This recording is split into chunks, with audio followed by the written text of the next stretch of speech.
দর্শক, প্রধান উপদেষ্টার বাসভবন যমুনার সামনে এনসিপি গতকাল রাত থেকে অবস্থান কর্মসূচি পালন করছেন আওয়ামী লীগকে নিষিদ্ধ করার জন্য। সেই অবস্থান কর্মসূচির সর্বশেষ পরিস্থিতি কি, আসলে একটি দলকে এভাবে নিষিদ্ধ করা যায় কিনা, সেটি আমরা আজকে আলোচনা করব। আপনাদের সাথে আছি আমি আনোয়ার হোসেন, আমার সাথে রয়েছেন সহকর্মী মুনিয়া জ্যোতি। জ্যোতি, আপনি তো জানেন যে আসলে গতকাল রাত থেকে দক্ষিণাঞ্চলের সমন্বয়ক এনসিপির হাসনাত আবদুল্লাহর ডাকে প্রধান উপদেষ্টা বাসভবনের সামনে অবস্থান কর্মসূচি পালন করছেন তারা, এবং এখন পর্যন্ত সেটি চলছে। তাদের দাবি একটি, আওয়ামী লীগকে নিষিদ্ধ করতে হবে। আসলে কি মনে হচ্ছে আপনার কাছে, সেই পরিস্থিতিটি আমাদেরকে একটু বলবেন এবং শেষে তার একটু মনে হয় দর্শকদেরকে জানাবেন যে আসলে অন্যান্য যে রাজনৈতিক দলগুলো আছে, কিছু কিছু দল এই জায়গায় আসলে সমর্থন করেছে, অনেকে হয়তো বিবৃতিও এর মধ্যে দিয়েছে।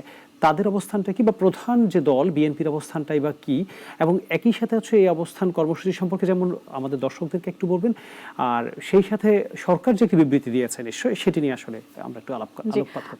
ধন্যবাদ আপনাকে। দেখুন, আজকের সর্বশেষ যদি বলতে হয় তাহলে শুরুতেই আপনাকে একটু পূর্বের দিকে যেতে হবে যে 5 আগস্টের পর থেকে আসলে জনগণের কি চাওয়া পাওয়া ছিল, জনগণের কি দাবি দেওয়া ছিল, কিসের প্রেক্ষিতে আসলে দেশটি এখন চলছে বা কিসের ভিত্তিতে চলছে, সেদিক দিয়ে লক্ষ্য করবেন যে আমাদের অন্তর্বর্তী সরকারের যিনি প্রধান রয়েছেন তিনি কিন্তু বারংবার বিভিন্ন গণমাধ্যমেও বলেছেন যে আওয়ামী লীগকে নিষিদ্ধ করার কিন্তু কোনো পরিকল্পনা নাই বা সেরকম ভাবছে কিনা। সেই উত্তরে কিন্তু তিনি বলেছেন যে আওয়ামী লীগ নির্বাচনে আসবে কি আসবে না সেটি কিন্তু সেই দলের ব্যাপার, দলের পক্ষ থেকে কিছু বলা হবে বা জানানো হবে, কিন্তু নিষিদ্ধ করতে চায় কি চায় না সেক্ষেত্রে বলেছেন যে সেরকম কোনো পরিকল্পনা নাই। সেই জায়গা থেকে কিন্তু তাকে নানা রকম সমালোচনার মুখে পড়তে হয়েছিল। বিভিন্ন রাজনৈতিক দল, বিভিন্ন ছাত্র সংগঠন বা সাধারণ জনগণ বিভিন্ন রকম ভাবে কিন্তু প্রশ্ন তুলেছিল যে কেন আওয়ামী লীগকে নিষিদ্ধ করা হবে না। তখনও কিন্তু আসলে আমরা এতটা গণজোয়ার দেখিনি যেটা আজকে আমরা দেখেছি, বা গতকাল রাত থেকে যেটি আসলে দেখা যাচ্ছে যে শুধু এনসিপি নয়, এর সাথে কিন্তু আরো কয়েকটি রাজনৈতিক দল রয়েছে, ছাত্র সংগঠনগুলো রয়েছে, সাধারণ জনগণ রয়েছে, বিভিন্ন সংগঠনের ব্যানারে কিন্তু তারা জড়ো হয়েছে। সেই জায়গা থেকে আজকে দুপুর থেকে আমরা দেখতে পেয়েছি যে এই যে জনগণের দাবি, সেই দাবির প্রেক্ষিতে কিন্তু জনগণের আকাঙ্ক্ষাকে বুঝতে পেরে প্রধান উপদেষ্টার প্রেস উইং থেকে একটি বিবৃতিও দেওয়া হয়েছে, এবং সেই বিবৃতি থেকে বলা হয়েছে ইতিমধ্যেই যে আওয়ামী লীগকে নিষিদ্ধের ব্যাপারে রাজনৈতিক দলগুলোর সাথে বসে আলোচনা করে কিন্তু বিবেচনা করা হবে, এবং ততক্ষণ পর্যন্ত দেশের পরিস্থিতি স্বাভাবিক এবং স্থিতিশীল রাখতে ধৈর্য ধারণ করার কথাও কিন্তু বলা হয়েছে।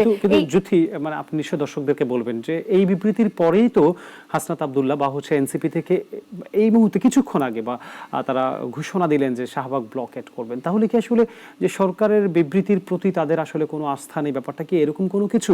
আবার অনেকেই তো বলে, আপনি সামাজিক যোগাযোগ মাধ্যম দেখবেন কিংবা যারা আলোচক সমালোচক আছেন তারাও বলছেন যে এরা তো, এই সরকার তো এনসিপিরই আসলে অনেকটাই মনোনীত বলা যায়। তাহলে সরকার আশ্বাস দেওয়ার পরও ব্লকেট কর্মসূচি, আমি যেটা বলতে চাচ্ছি যে সরকার আসলে এনসিপির মনোনীত নয়, সরকার জনগণের মনোনীত। সেই জায়গা থেকে মৌখিক বিবৃতি দিয়ে কোনো রাজনৈতিক দলকে আসলে নিষিদ্ধ করা যায় না, বা একটা রাজনৈতিক দলকে নিষিদ্ধ করতে গেলে কিন্তু নির্বাহী আদেশ অনুযায়ী যেতে হয়, বা সেখানে সংবিধানে কিভাবে বলা আছে অনেক কিছু প্রক্রিয়ার মধ্য দিয়ে যেতে হয়। সেই জায়গাগুলো আসলে সম্পন্ন করতে গেলে যথেষ্ট সময়ের ব্যাপার। তো এই যে আজকে এনসিপির ব্যানারে বা সার্কুলারের সামনে যে জনগণের সমাগম হলো এবং যে দাবিটি তোলা হয়েছে, সাথে সাথেই কিন্তু বিষয়টিকে আমলে নিয়ে প্রধান উপদেষ্টার প্রেস উইং থেকে কিন্তু একটি বিবৃতি দেওয়া হয়েছে, এবং সেই বিবৃতির পরে আপনি বলছেন যে হাসনাত আবদুল্লাহ নেতৃত্বে যে শাহবাগ ব্লকেড কর্মসূচি, তাহলে কি তাদের এনসিপি বা হাসনাত আবদুল্লাহ সরকারের উপর কোনো রকম ভাবে আস্থা রাখতে পারছে কিনা? তাদেরকে তো আসলে বুঝতে হবে যে আমি চাইলেই মৌখিক বিবৃতি দিয়ে একটি রাজনৈতিক দলকে বন্ধ করে দিতে পারি না। যেমনটি কিন্তু আপনি দেখবেন পতিত আওয়ামী লীগ সরকার, তারা কিন্তু আসলে যেমনটি করেছিলেন, জামাতকে কিন্তু এই জার্নির মধ্যে দিয়ে যেতে হয়েছে। তো সেক্ষেত্রে যে একটু নিয়মের মধ্যে দিয়ে যেতে হবে।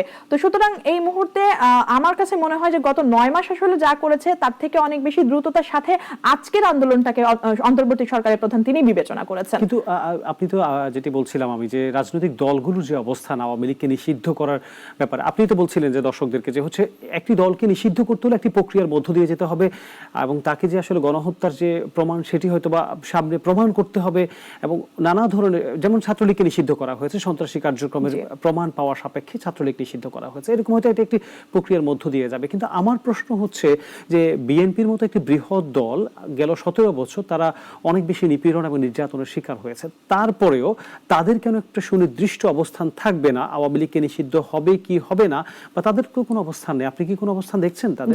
দেখুন, আপনি কিন্তু গতকালকেও যে বিষয়টি সবার সামনে এসেছেন যে রুহুল কবির রিজভী তিনি বলেছেন যে আওয়ামী লীগের যারা ক্লিন ইমেজ ফেজে রয়েছেন তারা কিন্তু চাইলে বিএনপিতে যোগ দিতে পারেন বা তাদের ক্ষেত্রে একটি সুযোগ হয়তো তারা তৈরি করবেন। এক্ষেত্রে লক্ষণীয় বিষয় যে এত বড় একটি রাজনৈতিক দল তারা কিন্তু নিপীড়নের শিকার হওয়ার পরেও স্পষ্ট কোনো অবস্থান দিচ্ছে না। আমি প্রথমত এটিকে ব্যাখ্যা করবো এটি তাদের একটা রাজনৈতিক কৌশল হতে পারে, বা আওয়ামী লীগ যে পথ অনুসরণ করেছে তারা সেটি নাও করতে পারে, বা বিএনপি ছাড়া আরো অনেক যে রাজনৈতিক দলগুলো আছেন কেউ কেউ তাদের অবস্থান স্পষ্ট করেছেন, বা নতুন প্রকাশিত রাজনৈতিক দলগুলো তারা বলেছেন। কিন্তু পুরনো দল হিসেবে আমি বিবেচনা করব যে বিএনপির এটি একটি কৌশল। দ্বিতীয়ত, মানবতা বিরোধী অপরাধের কথা আপনি কিন্তু বলছিলেন, সেক্ষেত্রে আজকের যে প্রেস যে বিবৃতিটি এসেছে সেখানে কিন্তু বলা হয়েছে জাতিসংঘের যে রিপোর্টটি রয়েছে সেই রিপোর্টটি কিন্তু আসলে বিবেচনায় নেওয়া হবে, তার প্রেক্ষিতে কিন্তু কাজ করা হবে। সুতরাং বলাই চলে যে অন্তর্বর্তী সরকার কিন্তু ইতিমধ্যে প্রক্রিয়া শুরু করেছে আমি যতটুকু মনে করছি। মানে ব্যাপারটা কি এরকম, আমি বিএনপির অবস্থানটা একটু বোঝার চেষ্টা করছি, বা আপনার যে বিশ্লেষণ সেটি কি বলে যে বিএনপি এই ইস্যুতে আসলে সুবিধা নিতে চাচ্ছে যে না, নিষিদ্ধ হলে এনসিপির আন্দোলন নিষিদ্ধ হোক, আমি কোনো দায় নিতে চাই না। ব্যাপারটা কি এরকম কোনো কিছু, না হচ্ছে বিএনপি আসলে আওয়ামী লীগকে সুবিধা দিতে চাচ্ছে, নাকি বিএনপি তার নির্যাতন নিপীড়নের কথা ভুলে গিয়েছে? আসলে তাদের কৌশলটা আসলে কি মনে হচ্ছে আপনার কাছে? দেখুন, সেই প্রশ্নের উত্তর বিএনপি থেকে ভালো দিতে পারবে, তবুও আমরা আসলে মাঠে কাজ করতে গিয়ে মানুষের সাথে কথা বলে যতটুকু বুঝতে পারি তাদের একটি রাগ ক্ষোভ রয়েছে। কিন্তু যেই ধরনের রাজনীতির চর্চা পতিত সরকার করে গেছে, বিএনপি কিন্তু বারংবারই বলেছে ইতিহাসে সেই ধরনের রাজনীতির চর্চা তারা কিন্তু আসলে আর হতে দিবে না। সেই জায়গা থেকে এটি তাদের উদারতাও বলতে পারি, কৌশলও বলতে পারি। আর আরেকটি ব্যাপার হচ্ছে, যদি আওয়ামী লীগকে নিষিদ্ধ করাই হয় তাহলে মানে কি হচ্ছে আপনার আওয়ামী লীগের আসলে পরবর্তীতে কি করণীয় থাকবে? আমরা তো জানি এর আগে আপনি বলছেন জামায়াত ইসলামকে নিষিদ্ধ করা হয়েছে, ঘোষণা করা হয়েছে, কিন্তু তারপরেও এখনকার পরিস্থিতিতে দেখেন আপনি, জামায়াত এখন একেবারে বিএনপির পরে আমরা ধরেই নিই যে জামায়াতের অবস্থান রাজনীতিতে এই মুহূর্তে। তাহলে আওয়ামী লীগের অবস্থান আসলে কি হবে? দেখুন, রাজনীতিতে আওয়ামী লীগ আবার কখনো ব্যাক করবে কিনা বা কিভাবে আসলে নিজেদেরকে সংশোধন করবে এটি কিন্তু একটু বড় প্রশ্ন। তার থেকেও বড় প্রশ্ন আওয়ামী লীগের ওপরে বিভিন্ন শ্রেণীর মানুষের বা সাধারণ জনগণের যে আক্ষেপ, সেটি হচ্ছে যে এই যে একটি গণহত্যা, যে দায়টি আসলে তাদের ওপর বর্তায়, তারা কিন্তু এখনো পর্যন্ত সেটির জন্য কোনো রকম ক্ষমা প্রার্থনা করেনি, বরং তারা কিন্তু দায় এড়ানোর চেষ্টা করেছে। তারা কিন্তু এখনো তৃতীয় পক্ষ এরকম কাউকে আসলে মিন করে দায়টি দেওয়ার চেষ্টা করেছে।